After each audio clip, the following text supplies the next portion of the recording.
আসসালামু আলাইকুম প্রিয় শিক্ষার্থীবৃন্দ। খুবই সহজ এবং তথ্যমূলক হতে যাচ্ছে আজকের ক্লাস। বাস্তব সংখ্যা অনুশীলন 1। চলো শুরু করি। আচ্ছা, আজকের ক্লাসটা যেহেতু মাল্টিপল চয়েস কোশ্চেন অর্থাৎ এমসিকিউ টাইপের প্রশ্ন সব, সেহেতু আমরা প্রশ্নের উত্তরগুলো ওইরকম খুব সংক্ষেপে ছোট ছোট আকারে দিব। দেখো, নিচে লেখা আছে 1 নম্বরে নিচের কোনটি অমূলদ সংখ্যা। তাহলে আমরা বাস্তব সংখ্যার প্রথমেই পড়েছি যে যে কোনো এই উপরের সংখ্যাটা দেখতে 0.3 উপরে একটি ফোঁটার মতো আছে, এটাকে বলা হয় পৌনঃপুনিক অর্থাৎ আবৃত সংখ্যা। এরপরে এরকমের অনেকগুলা 3 আছে অর্থাৎ 0.333। তাহলে এজন্য আমরা জানি যে কোনো পৌনঃপুনিক সংখ্যা বা আবৃত সংখ্যা হচ্ছে মূলদ সংখ্যা। তাহলে ক নাম্বারটি কী হলো আমাদের? অমূলদ সংখ্যা নয়। খ নাম্বারে হচ্ছে দেখা যাচ্ছে √16/9। তাহলে এটা কি পূর্ণ সংখ্যা কিনা দেখি, পূর্ণ বর্গ সংখ্যা কিনা। তাহলে এটা হবে আমাদের মূলদ সংখ্যা 16/9, √16/9। তাহলে 16কে আমরা জানি 4-এর উপর 2 দিলে 4 4 16, আর 3-এর উপর 2 দিলে 3 3 9, √সমান হচ্ছে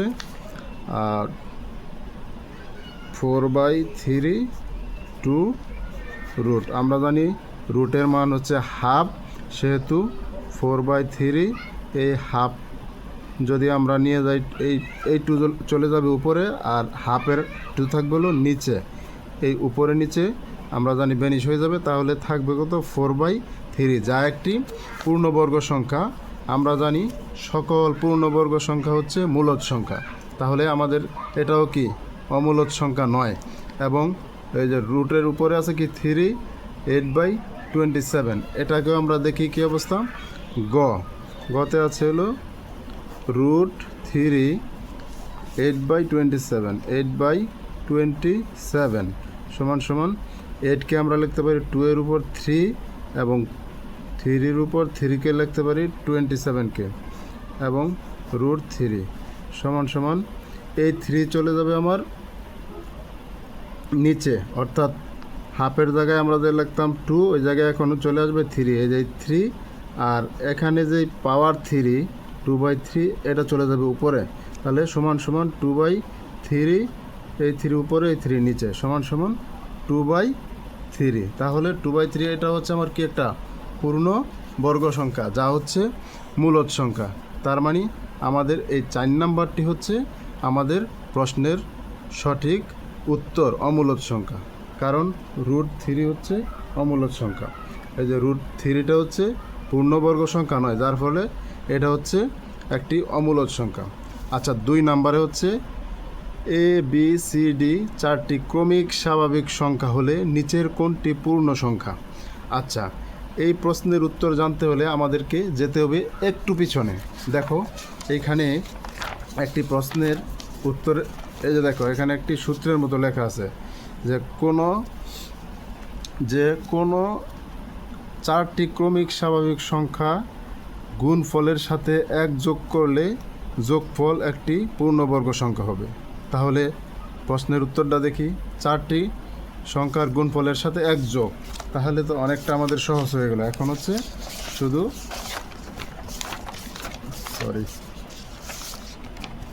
এই যে, তাহলে ABCD 4টি পূর্ণ স্বাভাবিক সংখ্যা হলে নিচের কোনটি পূর্ণবর্গ সংখ্যা? এই যে 1 যোগ, তাহলে 1 যোগ করলে আমরা দেখি পূর্ণবর্গ সংখ্যা যদি ক্রমিক স্বাভাবিক সংখ্যা কি, যেমন ক্রমিক স্বাভাবিক হলো 1 2 3 4 ... মানে এটি হলো ক্রমিক স্বাভাবিক সংখ্যা। তাহলে দেখি 1-এর মান যদি, এর মান যদি আমরা 1 ধরি A সমান 1, B সমান 2, C সমান 3 এবং D সমান 4। তাহলে দেখি এটার মানটা কি হয়, ABCD। তাহলে ABCD যোগ 1, তাই না? তাহলে সমান এর মান হচ্ছে আমার 1, B এর মান হচ্ছে 2, C এর মান হচ্ছে 3, D এর মান হচ্ছে আমার 4, যোগ হচ্ছে 1, সমান 2 একে 2, 3 দুগুণে 6, আর 4 6 24, 24 প্লাস 1 সমান সমান 25, যা পূর্ণবর্গ সংখ্যা। 25 কি আমার পূর্ণবর্গ সংখ্যা। আমরা যদি 5-এর উপরে 2 দেই তাহলে কি 5 5 25, তার মানে 25 হচ্ছে আমার পূর্ণবর্গ সংখ্যা। আর বাকিগুলোতে দিলে আমার কোনো একটা পূর্ণবর্গ সংখ্যা আসবে না। এটাতে আসবে 24, এটাতে আসবে 1 2, আর হচ্ছে 3 দুগুণে 6, এটাতে আসবে 8, আর এটাতে আসবে 23, তার মানে আমার গ নাম্বার হচ্ছে উত্তর। এবার আমরা পরবর্তী পৃষ্ঠায় যাই। পরবর্তী পৃষ্ঠায় আমাদের 3 নম্বরে চাচ্ছে কি, দেখো 3 নম্বরে বলছে 1 থেকে 10 পর্যন্ত মৌলিক সংখ্যা কয়টি। ঠিক আছে, তাইলে আমরা জানি 1 এবং নির্দিষ্ট সংখ্যাটি দ্বারা নিঃশেষে ভাগ করা যায়। অর্থাৎ নির্দিষ্ট সংখ্যা কোনটা, যেমন 1 ব্যতীত 2কে 1 এবং 2 দ্বারা নিঃশেষে ভাগ করা যায়। তার মানে 2 হচ্ছে কি একটি মৌলিক সংখ্যা। তাহলে 3কেও 1 এবং 3 ব্যতীত নিঃশেষে ভাগ করা যায় না। তাই 1 এবং 3 হচ্ছে কি আমাদের মৌলিক সংখ্যা। তাহলে সর্বমোট এখানে মৌলিক সংখ্যা আসতেছে হলো টোটাল 4টা। আমরা দেখি কোন কোন সংখ্যা নিঃশেষে ভাগ করা যায়। তাহলে 1 2 3 4 5 6 7 8 9 10, এর মধ্যে নিঃশেষে ভাগ করা যাবে হলো 1 2কে যেমন 1 এবং 2, তার মানে একটা পাইলাম।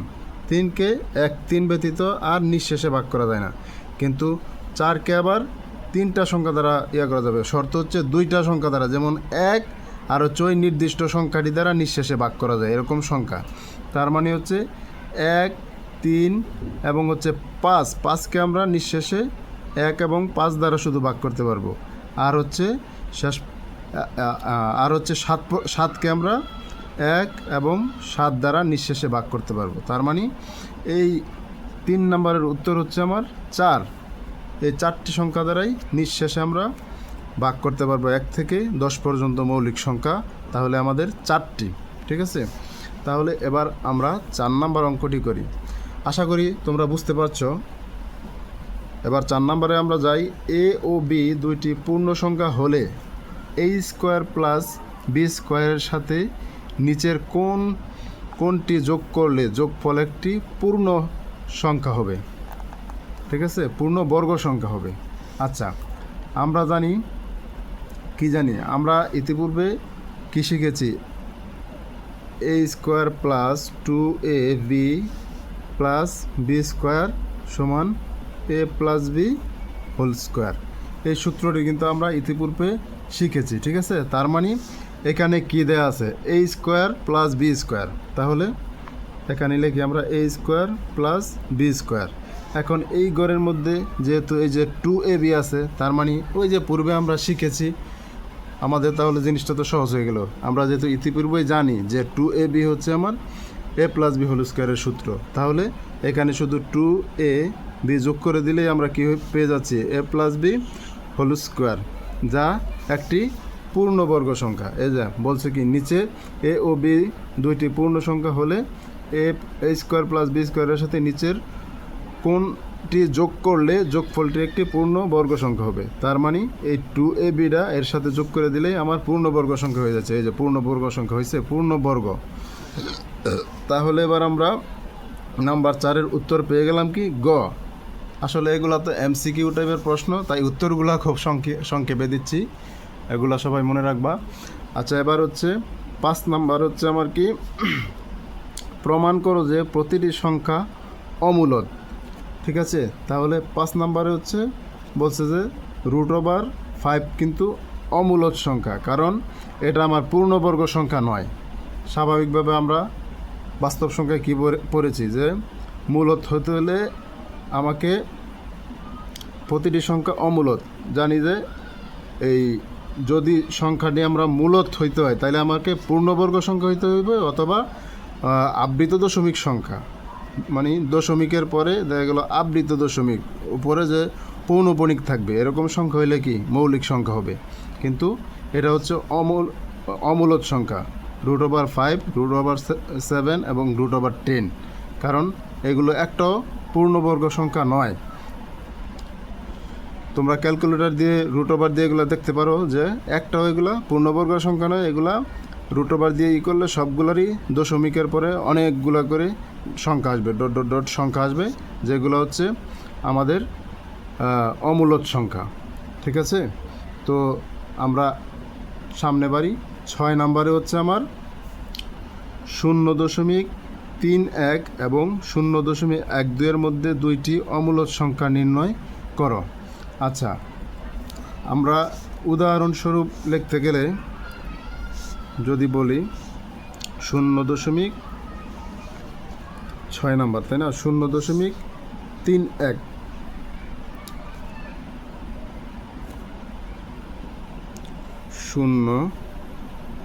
0.31 এবং 0.012। আচ্ছা, 12টা হচ্ছে 0.12 হচ্ছে পৌনপণিক সংখ্যা হলে আমরা জানি কি এগুলা, তাহলে এখানে 0.12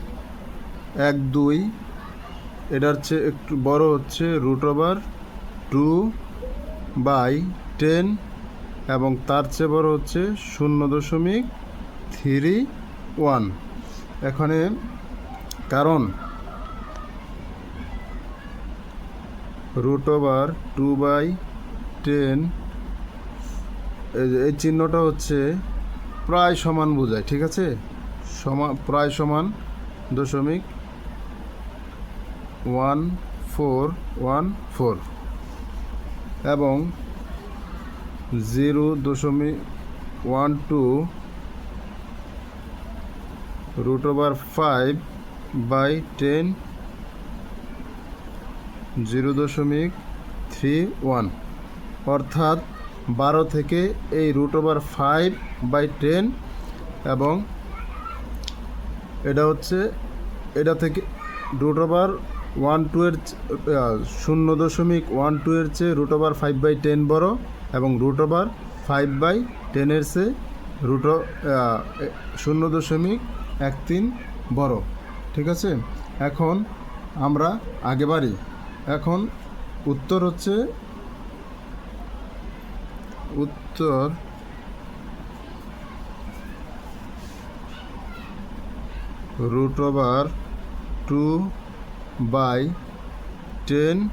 এবং √5/10। আচ্ছা, এটা কোথা থেকে এখন আসলো সেটা আমি বলে দিচ্ছি। এটা হচ্ছে আসলে √2/10 কোনো সূত্র থেকে আসেনি, এটা প্রশ্নে বলা হয়েছে 0.12 এবং 0.12 এবং 0.13 এর মধ্যে যে কোনো দুটি অমূলদ সংখ্যা লিখতে। তাই আমরা এমন একটি অমূলদ সংখ্যা বেছে নিয়েছি যা দুটি সংখ্যার মাঝখানে পড়ে। তার মানে এই সংখ্যাটা হচ্ছে এই দুটি সংখ্যার মাঝখানে পড়ে। ঠিক আছে, তো আমরা হচ্ছে পরবর্তীতে আগে বাড়ি। তাহলে প্রিয় শিক্ষার্থীরা, আজকে আমরা 6 পর্যন্ত প্রশ্ন কভার করলাম আজকের ভিডিওতে। আমরা পরবর্তী ভিডিওতে আরও সামনের অঙ্কগুলো দেখব খুবই সহজ নিয়মে। তো সে পর্যন্ত আশা করি ভালো থাকবা, সুস্থ থাকবা। আসসালামু আলাইকুম।